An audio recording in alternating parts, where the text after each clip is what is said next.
ఎండపోని తెచ్చిపెట్టిందా మహాతల్లి నమస్కారం చేయాలా. అది ఇక్కడే నా మహాతల్లి స్వామివారి సతీమణి ఉల్లిగడ్డలో ఉడికేసి పడిందంట. ఆ మహాతల్లి 6 మంది ఆడపిల్లలకు 6 మందిలో ఇప్పుడు 3 పై పోయారు, 3 ఉన్నారు. ఆ చరిత్ర నాకైతే కంఠం నీరు కడతాయి. ఈ 5 ఏళ్ళ నుంచి ఆయన శ్రీమతి ఆమె చెప్తా అంటే ఒక భార్య నా పిల్లలు తరిగిపోతున్నాయి. 6 మంది ఆడపిల్లలు అయ్యిండి కూడా స్వామి పట్టించుకోడు. ఆయన 18 ఏళ్ళు సర్పంచ్, 1 సెంటు భూమి సంపాయిలే, ఉండదు ఇల్లు లేదు, పండుగ మంచం లేదు. మరి ఆ మహాత్మ ఎడసాగిందో ఎగతో వరికల్లాలకి కారాలు లడ్డు ఎత్తుకొని పోయి అమ్ముకొని వచ్చే గింజలతో ఆ అమ్మగారు పిల్లలు సాగింది. మహానుభావుడు యమాలో వచ్చి ఏమయ్యా అంటే నీకు 6 మంది ఆడపిల్లలు 1 ఎకరా భూమి చేస్తుంటే ఎవరు చేస్తానే నా భూమి, నాకు భూమి వద్దు పుట్టవద్దు, దానికి మళ్ళీ కాడి ఎద్దులు, దానికి మళ్ళీ ఉపయోగాలు జీతగాడు ఇవన్నీ ఎవరు పెడతారా? నా అంటే ఆ భూమి రాదు, ఇల్లు రాదు, నా భార్య రాదు, నా పిల్లలు రారు అని చెప్పవాలంట. 18 ఏళ్ళు సర్పంచ్. ఇప్పుడు ఎదిగినా ఇప్పుడు సర్పంచులు 1 లక్షలు కోట్లు కొల్లబోతున్నారు. అది కాక మళ్ళా అక్కడ రెడ్డి గారు ఆయన మళ్ళా పిటిషన్ పెట్టారు. ఈయన 250 ఎకరాల భూమి మాలోళ్ళకు, మాదిగలకు, బిచ్చుకుంటోళ్లకు పట్టాలు ఇచ్చినాడు మా నారాయణ స్వామి. అక్కడ రెడ్డి గారికి పట్టాలు లేదని గవర్నర్కు పిటిషన్ పెట్టినారు. గవర్నర్ ఆయన చేసరికి ఆ గవర్నర్ వచ్చి ఈయనకు నమస్కారం చేశాడు. ఏమయ్యా పరిస్థితి అంటే, అయ్యా ఎవరయ్యా మామూలుగా భూతత్వం ఏముందంటే భూమి ఉన్న వారికి భూమి ఇవ్వకూడదు, భూమి లేని వారికే భూమి ఇవ్వాలా. ఆయన ఎస్సీలకు బీసీలకు భూమి ఇచ్చాడు. ఆ గవర్నర్ వచ్చి ఈయన నమస్కారం చేసి ఎంతముంటా 5,000 చెక్కుగా ఇచ్చాడు. ఆ చెక్కు కూడా ఎంతముంటే మార్పిచ్చి మళ్ళీ భూమి భూమి ఇచ్చిన రైతులకైనా తలా 5,000 భూమి దున్నుకోబడి మళ్ళీ ఇచ్చాడు. అలాంటి నీతిగా మహానుభావుడు కాబట్టి ఈనాడు ఆయన దేవుడు కూర్చున్నాడు. అదే మన వెంటకి సుమారుగా 50 ఎకరాల భూమి సంపాదించిన వాళ్ళను ఆయన సర్పంచ్ పోటీస్తే ఒక్కరు కూడా పోటీ తీసుకోరు. నారాయణ స్వామి పోటీకి దిగితే మనకు ఓట్లు ఎవరు వేయరు ప్రజలు అని ఏకైకధిపత్యంగా 18 ఏళ్ళు సర్పంచ్ చేస్తూ ఆయన ఎప్పుడు ఇంట్లో ఉండేదిలే, ఎప్పుడు బయలు నిలబడి కూర్చొని ఉంటాడు. ఇల్లు వాగిలు కాబట్టదు, బయలు కూర్చుంటాడు. ఏమన్నా సంతకాలకు పోతే ఆయన పిలిస్తే కంద తెచ్చి మనకు కంద కాంతి అయితే మనకు చెత్త అవుతుంది. బాగా రాయి వేయాల ఆయన పిలిచకూడదు. ఆ తెలుగు పోయి అక్కడ చదివితే అప్పుడు లేచాట. అలాంటి మహానుభావుడు ఈ మహానుభావుడు. అలాంటి చైత్ర చర్యలు నాకైతే 4 నుంచి నిద్ర రాదుగా, 4 నుంచి నాకు ఆదాగా అదే పని. సరే, మహనీయుని మనము కొలుస్తాము, కానీ ఇదే మొట్టమొదటిసారి ఒక మహనీయుని యొక్క భాగస్వామి, ఆయనతో ఎన్నో అనుభవాలు పొందినటువంటి మహాతల్లిని మనం ప్రత్యక్షంగా దర్శించుకోవడం కూడా మన భాగ్యమే. మా కడప జిల్లాలో ప్రతి 5 గ్రామాలకు ఒక అవధూత ఉంటారు. అయితే ఇంతవరకు నాకు 24 సంవత్సరాలు దాదాపు 4,000 మందికి కోడ నేర్పించిన ఎక్కడ చాలా మంది అవధూతులను కొన్ని 100 మంది చూసినా, కానీ అవధూతుల ధర్మపత్రులను స్వయంగా ఇప్పుడే ఫస్ట్ టైం దర్శించుకోవడం జరిగింది అన్నమాట. చాలా ధన్యుని నేను అయితే. కడప జిల్లా కౌలకు నిలయం, బద్వేల్ తాలూకా భక్తులకు నిలయం.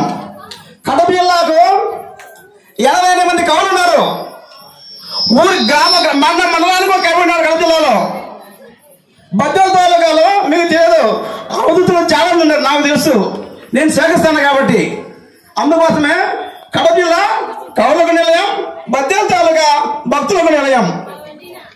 ఇది మన కడప జిల్లా చేసినటువంటి పుణ్యఫలం. జై శ్రీరామ్. ఇప్పటికే మా శ్యామలమ్మ గారు కూడా ఈరోజు కర్ర పట్టుకొని వస్తుందంటే ఇంకా ఆవేశం తప్పుకోలేక మా వాళ్ళు అందరూ నన్ను చూడకపోతే ఎట్లా సార్ అని చెప్పి వచ్చింది. వెరీ గుడ్ అమ్మా. రా చూడమ్మా, అందరూ ఆన్ చేసుకోండి కెమెరాలు. మీ ఊరి ఆడబిడ్డ ఇక్కడ అందరూ కూడా ఎంతో మా వాళ్ళు, మా ఊరు, మా చుట్టాలు, మా బంధువులని వీళ్ళందరూ ఇంత దూరం తీసుకొచ్చారు మమ్మల్ని. మళ్ళీ మిమ్మల్ని తలుచుకునేటట్టుగా హాయిగా ఆనందంగా ఎగిరి మీరు కూడా వాళ్ళని కూడా ఇంకా ఎవరన్నా పిలిచి కలుపుకోండి. ఓకే, ఎవరైనా కానీ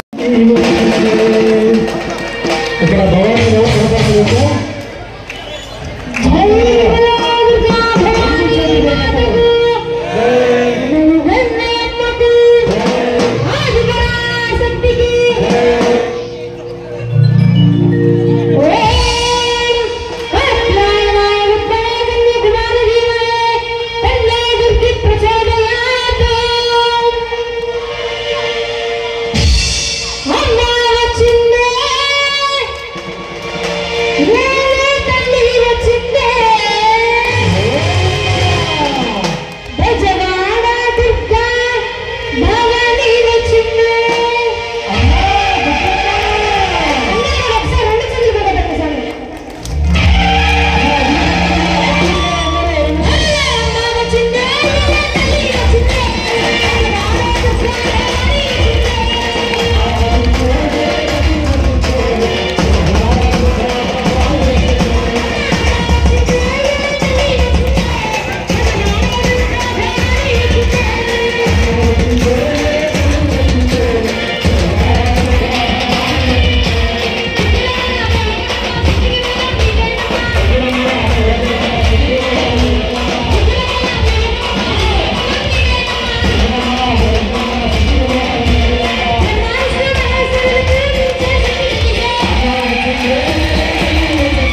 అందరూ